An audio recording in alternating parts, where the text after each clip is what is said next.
19, 20 இருந்ததே அவ்வளவுதான். என்ன அவ்வளவுதானா?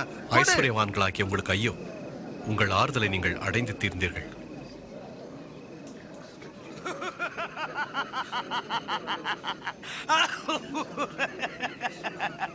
அவன் ஐஸ்வர்யவானாக விரும்பவில்லை, அவனுக்கு பைத்தியம் பிடித்திருக்க வேண்டும். இப்பொழுது நகைக்கிற உங்களுக்கு ஐயோ, இனி துக்கப்பட்டு அழுவீர்கள். எல்லோரும் உங்களை புகழ்ந்து பேசும்பொழுது உங்களுக்கு ஐயோ, அவர்கள் பிதாக்கள் கள்ளத்தீர்க்கதரிசிகளுக்கும் அப்படியே செய்தார்கள். எனக்கு செவி கொடுக்கிறவங்களுக்கு நான் சொல்லுகிறேன், சத்துருக்களை சிநேகியுங்கள், பகைக்கிறவர்களுக்கு நன்மை செய்யுங்கள், சபிக்கிறவர்களை ஆசீர்வதியுங்கள், நிந்திக்கிறவர்களுக்காக ஜெபம் பண்ணுங்கள்.